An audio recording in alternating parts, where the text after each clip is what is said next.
when I tell you, it's been years of me not giving a shit where she felt. And I was just at Salvation Army and I got this bathing suit. It's another dress bathing suit.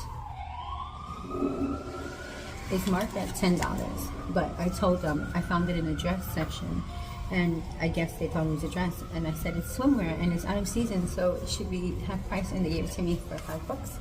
And it's really, really pretty.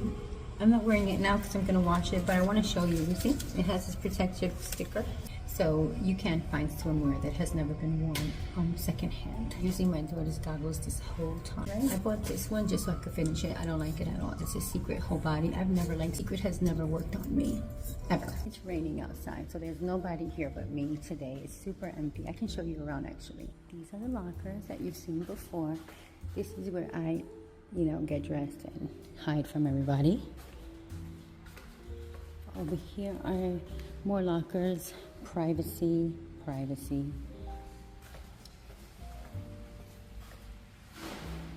Bathrooms. Pretty decent if you ask me. Over here you have the private showers. And private showers here. And this is where everyone usually showers. Like we all just shower together.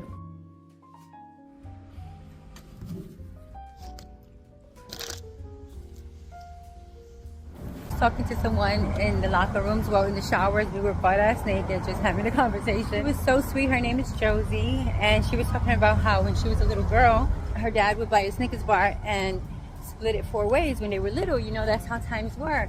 And what prompted the conversation is we were talking about how grateful we are for, the rec center and the indoor pool, and how it's just so lovely and so affordable. And we were talking about how YMCA and in other places is $100 and up to $300 a month to swim indoors.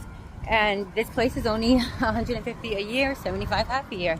And that's a blessing. That's amazing, especially in times like today.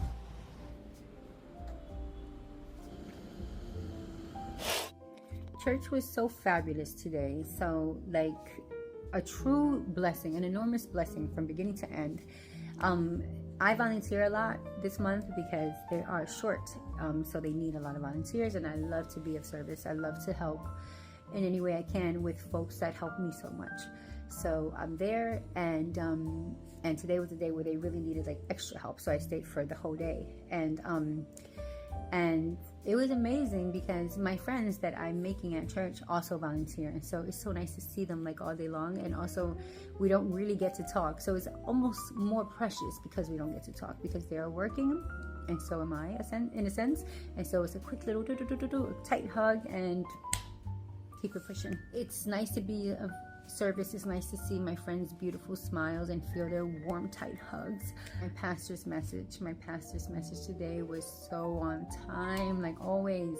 First of all, his delivery was like he was riding that wave, like he was the message, you know what I mean? Like he was in tune, he was locked in, and I was in awe, like always, because I know, like in the beginning of all of this, when I started going to church, I was nervous because I feel like I'm a touch ADHD, like I have it undiagnosed to some degree, or maybe my brain has been so rocked from the last 4 years of like all the suffering I endured, that it's altered me, it's changed me, and I find it very difficult to concentrate, to focus. And so I was afraid that I would waste my time going to church and not really listen to the message.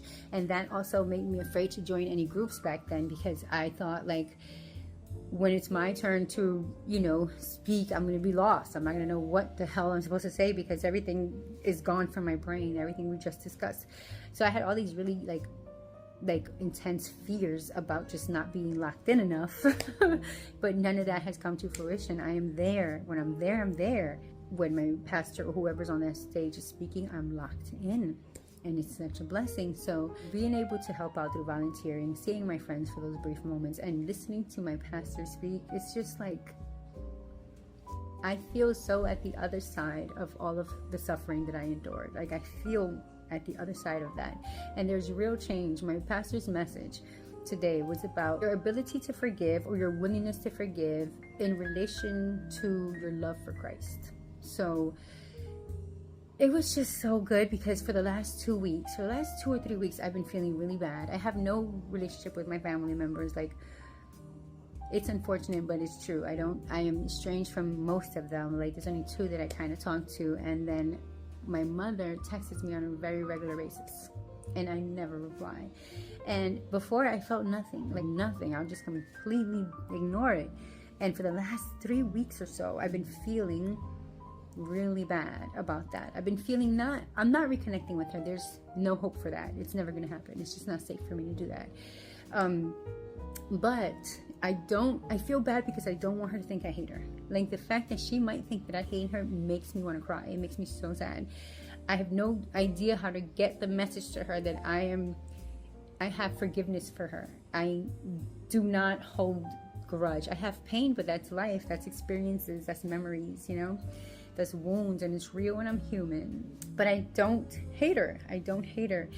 And just the idea that she thinks I hate her makes me so sad. Like, just thinking about it right now is making me sad. So I'm going to stop talking about it really quickly. But that message today made me feel like, yes, Isabel, like, this is not, like, I say what I mean, and I mean what I say. And I am changing. Like, I am changing as a result. Because when I tell you, it's been years of me not giving a shit what she felt. And hearing him say that, I'm like, yes, and I mean it when I say I love Christ, and I'm so thankful. I'm just so thankful. I don't know where I would be without him. I don't know where I would be. As a matter of fact, I think I know where I would be, and it would be a really terrible place. So Jesus loves to love you. Thank you so much for listening to me. Have a beautiful rest of your week, and I'll see you soon. Peace.